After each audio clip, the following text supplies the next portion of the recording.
Bonsoir à tous, merci de nous retrouver pour le journal. Nous sommes le jeudi 14 juin. Dans les titres de cette édition, l'agression d'Éline Henriquez-Bouzanquet hier soir.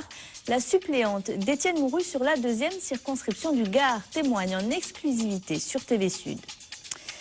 Et puis malaise au MHR, l'association du club de rugby de Montpellier craint notamment le démantèlement de son centre de formation. Puis en fin de journal, je vous emmène au Pont du Gard où le groupe F présente son nouveau spectacle pyrotechnique, Les Féeries du Pont. La campagne électorale dérape dans la deuxième circonscription du Gard. Hier soir, vers 23 h, Éline Henriquez-Bouzanquet est victime d'une agression.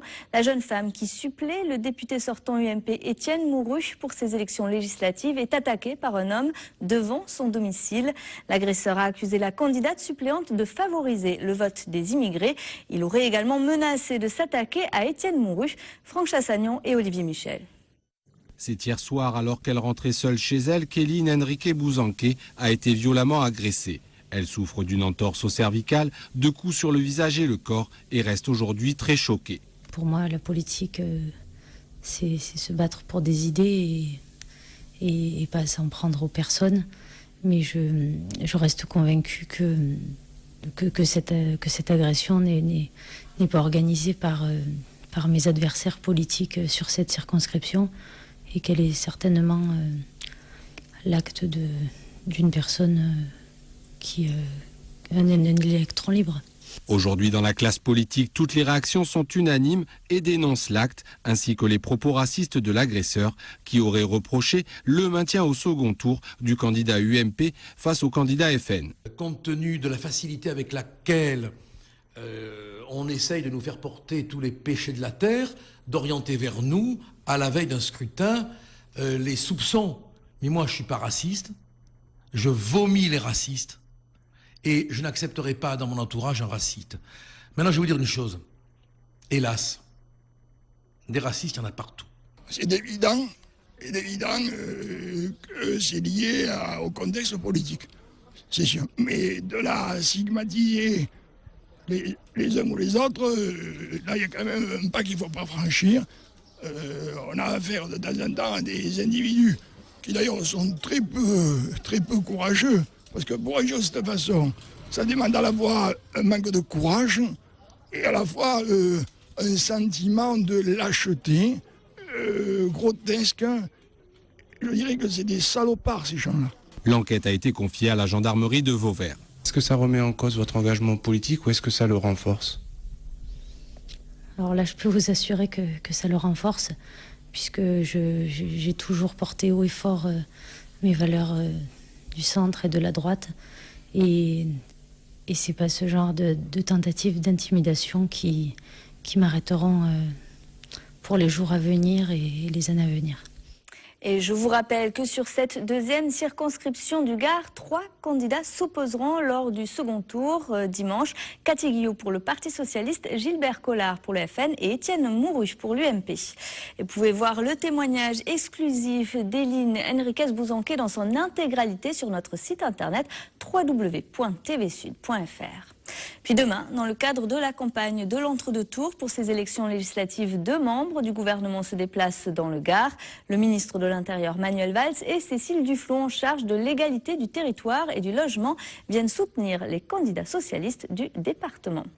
Puis je vous rappelle que TV Sud se mobilise pour vous faire vivre cette campagne électorale de l'intérieur. Ce soir à 20h45, le débat de la 8e circonscription de l'Hérault. Face à face, le socialiste Christian Assaf et le candidat UMP Arnaud Julien. À Paris ce matin, un hommage a été rendu aux 4 militaires tués en Afghanistan samedi dans un attentat suicide. Une cérémonie solennelle présidée par le chef de l'État, François Hollande. Parmi les soldats, un jeune hérolté de 26 ans, Pierre-Olivier Lumineau, originaire de Saint-Gély-du-Fesque. Ses obsèques seront célébrées demain après-midi dans son village. La cérémonie religieuse sera suivie d'un hommage civil et militaire. L'inquiétude grandit au MHR. Après les délégués du personnel des services administratifs, ce sont les responsables de la structure amateur qui montent au créneau. Ils dénoncent notamment les restructurations et licenciements annoncés au sein du club de rugby de Montpellier. Un traitement social contraire, selon eux, aux valeurs du MHR. Les détails, Olivier Brachard. Le recrutement haut de gamme du MHR lors de l'intersaison, c'est l'arbre qui cache la forêt. L'arrivée de personnalités comme Mario Ledesma et Stéphane Glas dans le staff ou les signatures d'internationaux tels que Johnny Betty ou Ape contrastent avec la restructuration de l'administratif du club. Une dizaine de salariés font l'objet d'une procédure de licenciement. Après les délégués du personnel, c'est au tour de l'association du club de rentrer dans la mêlée. Forte de 1200 licenciés de l'école de rugby au moins de 23 ans, l'association qui détient 12% du capital de la société du MHR tire la sonnette d'alarme. Elle affirme ne plus être consultée lors des décisions. Le conseil d'administration n'a pas été réuni depuis 8 mois. Elle s'inquiète des licenciements qui interviennent au sein du centre de formation de Montpellier, un modèle au niveau national. Les joueurs emblématiques du MHR, François Trinduc et Fulgence Ouedraogo, sont d'ailleurs issus du centre de formation. Comment est utilisé précisément le million d'euros de subventions publiques destinées à la formation ? Que se passera-t-il après 2014, date à laquelle il est dit que le président actionnaire, Moed Altrad, s'en ira? Et enfin, qui paiera les nombreuses indemnités de licenciement jugées par les prud'hommes dans environ 2 ans? Autant de questions que se pose le gardien historique du temple, l'association. Elle a décidé de saisir les instances fédérales et la famille du rugby en général, avec pour conséquence une éventuelle intervention de la DNACG, l'organisme de contrôle et de gestion du rugby français. La direction du MHR n'a pas répondu à nos sollicitations.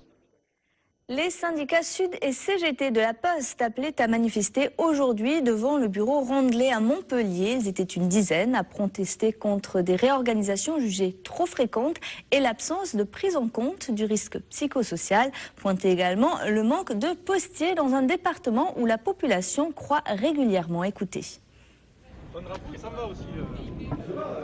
Des créations d'emplois, puisque qu'on le veuille ou non, même si la Poste annonce qu'il y a des baisses de trafic, il y a bien une charge de travail supplémentaire due au fait que quand même il y a une démographie dans ce département qui est très importante. Donc la principale revendication, c'est bien les créations d'emplois. Mouvement social aussi des cheminots en Languedoc-Roussillon. Aujourd'hui, le syndicat CGT appelait à protester contre les réorganisations, là encore, qui touchent la SNCF, la dégradation des conditions de travail et les suppressions de 1500 emplois sur le plan national cette année.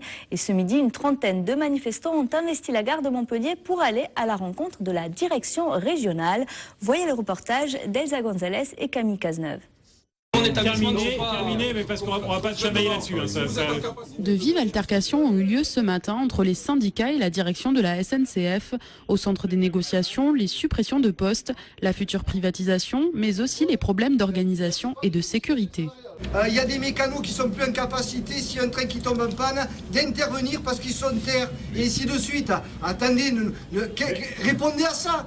Est-ce que là, il n'y a pas des marges d'économie? Les cheminots dénoncent une réduction des coûts de la direction régionale. Aujourd'hui, il y a des impératifs économiques qui ont été transmis par le conseil régional.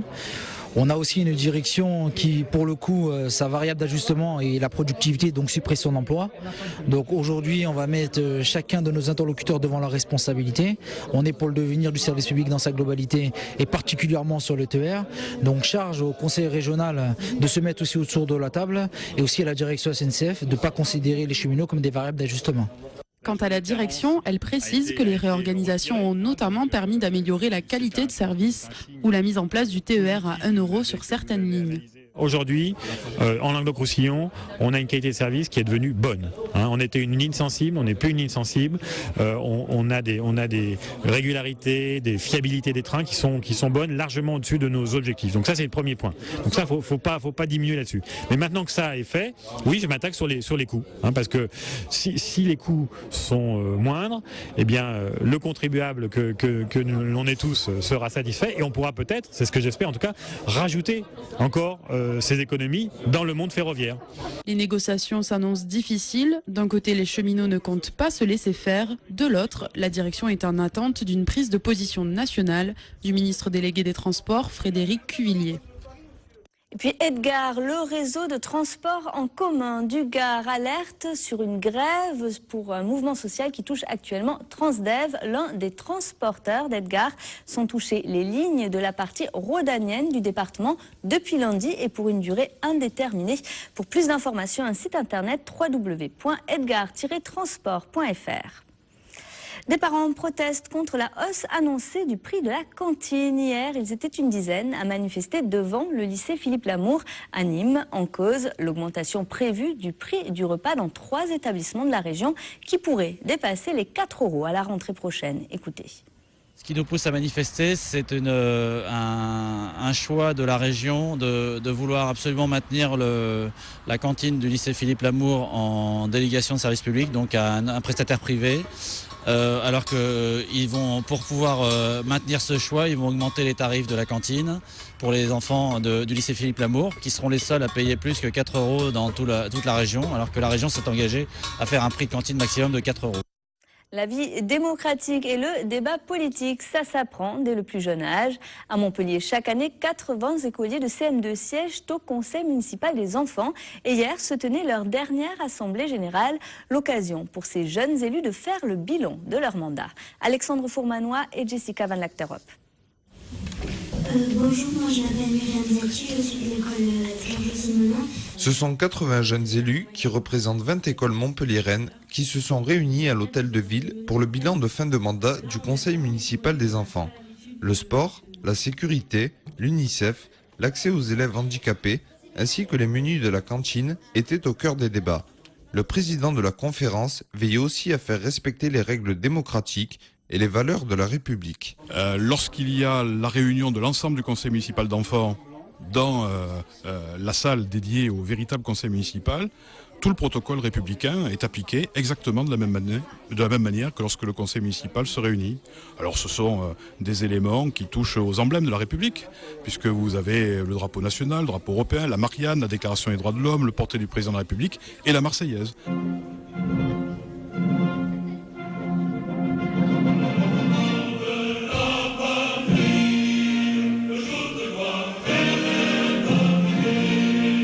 Tout au long de l'année, les conseillers municipaux en herbe ont proposé des idées afin d'améliorer la vie scolaire d'un élève de primaire. Moi, j'avais proposé une idée.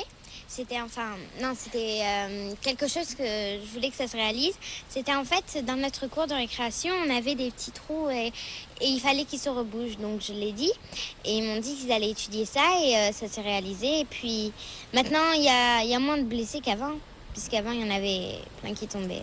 Les enfants étaient tous satisfaits de cette expérience. C'était super la mairie. Je regrette pas de m'avoir présenté au conseil municipal des enfants parce que franchement ça m'a super bien appris, c'est bien et tout. Moi je suis très contente d'être élue, de m'avoir présenté aussi parce que je sais mieux m'exprimer et j'ai connu le devoir du citoyen un peu plus quoi. Comme ces 2 élèves, les autres devront laisser leur place l'année prochaine aux nouveaux élus de CM2. Après avoir vécu 1 an dans ce rôle, ces enfants pourront mieux comprendre la vie citoyenne, les débats démocratiques, le respect de l'autre.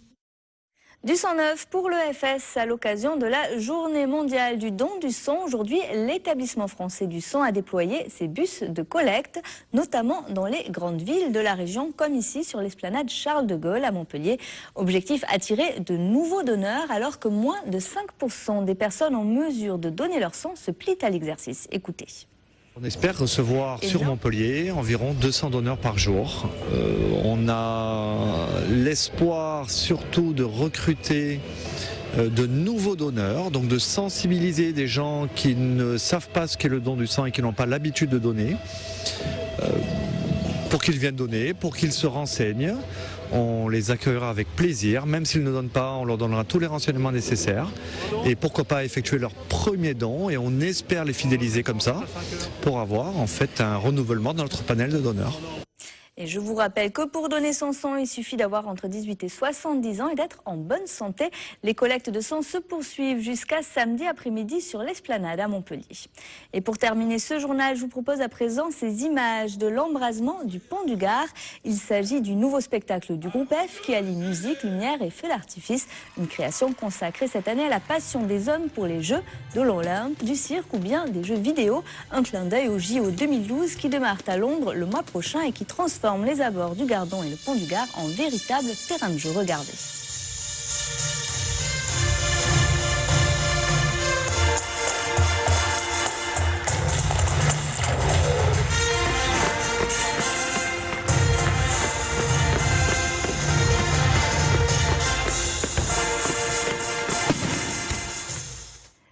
Les féeries du Pont du Gard, c'est à voir au Pont du Gard justement les 15 et 16 juin prochains.